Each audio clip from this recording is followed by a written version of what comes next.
BRS అధినేత కేసీఆర్ ఇవాళ ఉమ్మడి మెదక్ జిల్లాలో పర్యటించనున్నారు. పార్లమెంటు ఎన్నికల సందర్భంగా గులాబీ పార్టీ ఏర్పాటు చేసిన భారీ బహిరంగ సభలో ఆయన పాల్గొంటారు.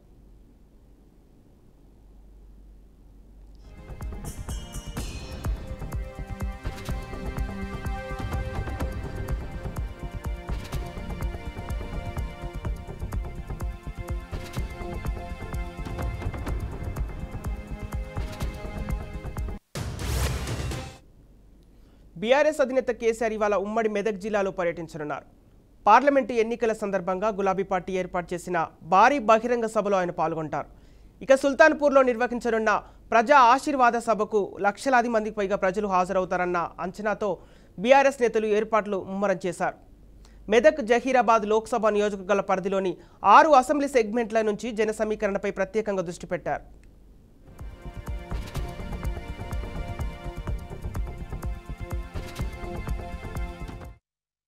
దీనికి సంబంధించిన పూర్తి డీటెయిల్స్ మా మెదక్ ప్రతినిధి బసీద్ అందిస్తారు. బసీద్, సుల్తాన్పూర్లో కేసీఆర్ జరపబోయే ప్రజా ఆశీర్వాదం సంబంధించిన అప్డేట్స్ ఏంటి? పార్లమెంట్ ఎన్నికల ప్రచారంలో భాగంగా బీఆర్ఎస్ పార్టీ భారీ బహిరంగ సభను ఏర్పాటు చేసింది. ఈ రోజు సాయంత్రం సంగారెడ్డి జిల్లా చౌట్కూర్ మండలం సుల్తాన్పూర్ సమీపంలో ఉన్న తాడదాన్పల్లి చౌరస్తా వద్ద ఈ బహిరంగ సభ జరగనుంది. ఈ బహిరంగ సభకు కేసీఆర్ రానున్నారు. మాజీ సీఎం కేసీఆర్ బహిరంగ సభ హాజరు అయ్యే అవకాశాలు ఉన్నాయి కాబట్టి ఈ సభకు భారీ ఎత్తున 1,00,000కు పైగా జనసేకరణ చేసే విధంగా ఏర్పాట్లు చేస్తున్నారు బీఆర్ఎస్ శ్రేణులు.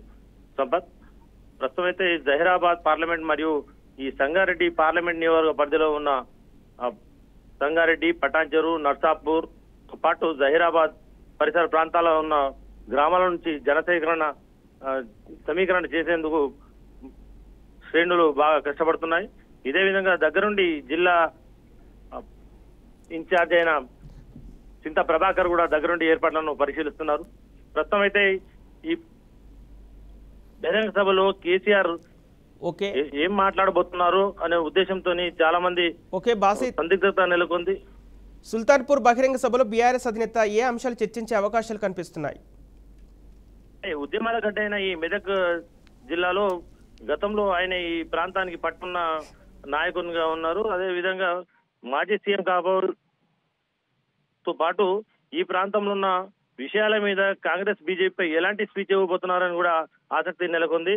ఇదే సభ 17 పార్లమెంటు నియోజకవర్గాలపై ప్రభావం చూపే అవకాశం కూడా ఉందని చెప్పొచ్చు. Sampath. Okay, right, thank you Basit.